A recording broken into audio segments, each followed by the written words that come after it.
तो गंदम के आटे का इस्तेमाल करते हुए आज मैं क्रिस्पी क्रंची स्नैक्स बनाने जा रही हूँ जो कि इंस्टेंट बनेंगे और इस एक स्नैक में आपको समोसा कचौड़ी का टेस्ट मिलेगा। तो रेसिपी को एंड तक देखें। बिस्मिल्लाहिर्रहमानिर्रहीम।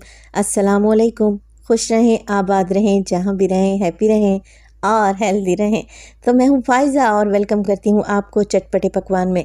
हलवाई स्टाइल समोसा कचौड़ी खाना चाहते हैं ना, तो ये रेसिपी बना लें क्योंकि कम इंग्रेडिएंट में ये टेस्टी स्नैक्स आप फटाफट से बनाकर तैयार कर लेंगे शाम की चाय के लिए या फिर बच्चों के लंच बॉक्स के लिए। तो रेसिपी को एंड तक देखें, अच्छी लगे तो लाइक कर दें और चटपटे पकवान को सब्सक्राइब भी कर लें। तो चलें फिर ये टेस्टी स्नैक्स बनाना स्टार्ट करते हैं। तो इंस्टेंट मज़ेदार समोसा कचौड़ी बनाने के लिए सबसे पहले तो ले लिया है मैंने 1 कप के बराबर गंदम का आटा। जी हाँ, ये लाल आटा है जिससे आप रोज़ाना रोटियां बनाकर तैयार करते हैं। अच्छा, 1 कप गंदम के आटे के साथ ही मैं इस्तेमाल करूँगी 1 कप मैदा। आप चाहें तो सिर्फ़ और सिर्फ गंदम के आटे से भी ये रेसिपी बना सकते हैं। डालेंगे इसमें नमक तकरीबन हाफ़ टी स्पून के करीब। इसके अलावा डालूँगी इसमें साबित सफ़ेद ज़ीरा हाफ़ टी स्पून। समोसा कचौरी को क्रंची बनाने के लिए मैं शामिल करूँगी पिघला हुआ घी। तो तकरीबन 4 टेबलस्पून घी ऐड कर दें। बस जी, आप कुछ भी नहीं करना, हाथों की मदद से अच्छे तरीके से आटे को मसल लेना है। जैसे मेरे हाथों की मूवमेंट आप लोग देख रहे हैं ना, बस इसी तरीके से मसल मसल कर घी को आटे में मिक्स कर लें। अच्छा, ये स्टेप करना बहुत ही ज़रूरी है। आप इस तरीके से घी को आटे में मिक्स करेंगे ना, तो समोसा कचौड़ी बेहद क्रिस्पी बनकर तैयार होगी, एकदम हलवाई स्टाइल। अब आटे की मुट्ठी बांधें। अगर ये बंध रही है तो इसका मतलब है आप राइट डायरेक्शन में जा रहे हैं। चलें जी, पानी का छींटा लगाते हुए हमने डो को या आटे को गूंद लेना है और आटे को हमने सख्त ही रखना है। तो देखें, थोड़ा थोड़ा पानी ऐड करते हुए मैंने डो गूंद कर तैयार कर ली है। अब ज़्यादा मुक्की लगाने या मेहनत करने की भी कोई ज़रूरत नहीं है। बस आटे को इकट्ठा कर लें, बॉल बना कर रख लें। अब इसकी कंसिस्टेंसी को भी चेक कर लें, ये थोड़ा सा हार्ड ही है। कवर लगाकर 15 मिनट के लिए मैं किचन काउंटर पर इसे छोड़ दूँगी। मज़ेदार सी चटपटी आलू की फिलिंग तैयार कर लेते हैं। तो यहाँ पर फ्राइंग पैन में डाला है मैंने 2 से 3 टेबलस्पून के करीब कुकिंग ऑयल। 1 से 2 हरी मिर्च को बारीक काटें और शामिल कर दें। हाफ़ टी स्पून के करीब डालेंगे साबित सफ़ेद ज़ीरा और हाफ़ टी स्पून इसमें शामिल कर दें साबित धनिया। हाफ़ टी स्पून नमक का इस्तेमाल करूँगी और मोटी कुटी हुई लाल मिर्च भी डालूँगी हाफ़ टी स्पून। बस यही मिर्च मसाले डलने थे। फ्लेम को मैंने ऑन कर दिया है। अब मसालों को भूनेंगे बस सिर्फ़ और सिर्फ 1 से 1.5 मिनट के लिए। ज़्यादा भूनेंगे ना तो मसाले जल जाएंगे। बस फ्लेम को ऑफ़ कर दें। आलू मैंने पहले से ही बॉयल करके रखे हुए थे। तो ये तकरीबन 1.5 पाव के करीब आलू हैं जिन्हें बॉयल करके मैंने ठंडा कर लिया और छीलने के बाद देखें हाथों की मदद से मोटा मोटा सा इनको मैश कर रही हूँ। आलू डालने के बाद इसमें डालेंगे लेमन जूस। तो आधा लेमन जूस है। आप इसमें चाट मसाला भी ऐड कर सकते हैं, उबला हुआ चिकन भी डाल सकते हैं, मज़ीद सब्जियां भी ऐड कर सकते हैं। तो आप इसमें डिफरेंट वेरिएशन कर सकते हैं जैसा आपका दिल चाहे। मैं सिंपल सी फिलिंग बनाऊंगी मगर ये बेहद टेस्टी बनकर तैयार होगी। तो बस मसाला भून चुके थे, आलू इसमें डाल लें और अच्छे तरीके से मिक्स कर लें। इस तरीके से स्पैचुला से हल्का हल्का सा प्रेस करते रहें और आलू में मसाले को मिक्स कर लें। आखिर में डालें ढेर सारा हरा धनिया।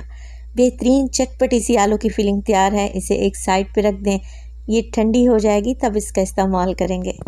समोसा कचौड़ी के लिए जो हमने डो बना कर रखी हुई थी उसे रखे हुए 15 मिनट गुजर चुके हैं। ये अच्छे तरीके से सेट हो चुकी है। चलें जी, डो के 2 पोर्शन कर लेंगे।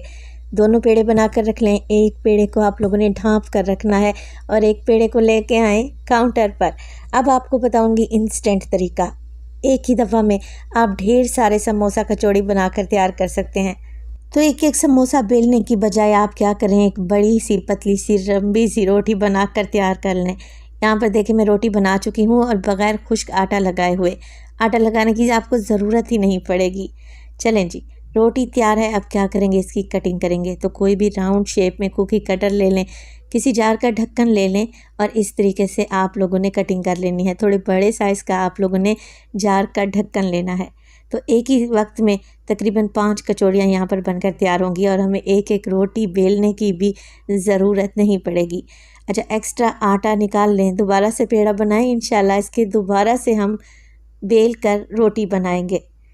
तो यहाँ पर हमारे पास देखें कटिंग आ चुकी है। अब यहाँ पर हमने क्या करना है, हल्का सा मैदा डस्ट कर लेना है, क्योंकि इस रोटी को हमने मज़ीद पतला करना है। जितना आप डो को पतला बेलेंगे ना, समोसा कचौड़ी उतनी ही खस्ता बनकर तैयार होगी। तो हल्का सा मैंने इस रोटी को मज़ीद बढ़ा लिया। अब क्या करेंगे, आलू की जो फिलिंग हमने बना कर रखी हुई थी उसकी एक टिक्की बना लें। जैसे नॉर्मल रूटीन में आलू की टिक्की हम बनाते हैं ना, बस वैसे ही इसे सेंटर में रखें और जो डो है इसे साइडों से कटिंग कर लें। तो 1-1 इंच के वक्फे से आप लोगों ने कटिंग कर लेनी है, पतले पतले से स्ट्रिप्स बना लेने हैं। तो इस तरीके से स्ट्रिप्स बना लेने से क्या होगा, समोसा कचौड़ी बहुत ही खस्ता बनकर तैयार होगी और इसकी ढेर सारी लेयर्स भी बनेंगी। चलें जी, अब ब्रश की मदद से हल्का सा पानी लगा लें ताकि इन्हें चिपकाने में मसला ना हो। अब एक पट्टी उठाएं और सेंटर में लगा दें। एक के ऊपर एक पट्टी उठाते जाएं और इस स्ट्रिप्स को एक कोने से पकड़ें और उसी कोने को चिपका दें। तो इसी तरीके से आप लोगों ने क्या करना है, पूरे आलू को कवर कर लेना है। और इसी पॉइंट पे आप लोगों से एक और बात शेयर करती चलूँ, अगर तो रेसिपी आप लोगों को ज़रा सी भी अच्छी लग रही हो, रेसिपी को लाइक कर दें और चटपटे पकवान को सब्सक्राइब भी कर लें। आप सब लोगों का बेहद शुक्रिया। देखें आलू का मिक्स पूरी तरह से कवर हो चुका है और आप माशाल्लाह से लेयर्स चेक करें। सेंटर में मैंने एक होल बना दिया है, क्यों बनाया है ये आपको बाद में बताऊंगी। अब देखें सारी ही समोसा कचौड़ियाँ मैं ऐसे बनाकर तैयार कर लूँगी और अब इन्हें फ्राई करेंगे मीडियम टू लो फ्लेम पे ऑयल को गर्म करके, क्योंकि जितना लो फ्लेम पे ये समोसा कचौड़ी फ्राई करेंगे ना, ये उतनी ही खस्ता बनकर तैयार होगी। तो यहाँ पर आप ऑयल के बबल्स देखकर अंदाज़ा लगा सकते हैं कि ऑयल को मैंने कितना गर्म किया है। बिल्कुल मीडियम टू लो फ्लेम पे गर्म करें और हल्की आंच पर इन्हें फ्राई करेंगे। देखें 1 से 2 मिनट के लिए तो बिल्कुल भी नहीं छेड़ेंगे, 2 मिनट के बाद इनकी साइड को चेंज करें। पट्टियाँ खुलने लगेंगी मगर स्टफिंग बिल्कुल भी बाहर नहीं आएगी, क्योंकि बहुत ही अच्छी तरीके से समोसा कचौड़ी को मैंने सील किया है। बस इसी तरीके से उलटते पुलटते रहें, अच्छा सा गोल्डन कलर आ जाए और ये क्रिस्पी क्रंची हो जाए तो हमारी समोसा कचौड़ी तैयार है ना, आसान सी रेसिपी। तो इतने कम इंग्रेडिएंट में आप बेहतरीन सा स्नैक घर में बनाकर तैयार कर सकते हैं। टेस्टी भी है, हेल्दी भी है क्योंकि हमने इसमें गेहूं का आटा डाला है, और हाइजीनिक भी है क्योंकि हमने इसे घर में बनाया है। सर्व करेंगे इसे केचप के साथ। अब जो सेंटर में मैंने होल बनाया था ना, उसमें आप केचप फिल कर लें या हरी चटनी भी डाल सकते हैं। तो देखें लग रहे हैं ना टेस्टी और एकदम क्रिस्पी। तो यूनिक सी रेसिपी है, रेसिपी को ज़रूर ट्राई करें और अपना फीडबैक देना हरगिज़ नहीं भूलिएगा। आपके एक प्यारे से कमेंट का मुझे इंतज़ार रहेगा। अपना बहुत सारा ख्याल रखिएगा, फ़ाइज़ा को अपनी दुआओं में याद रखिएगा। मुझे दीजिए इजाज़त। टिल देन, अल्लाह निगहबान।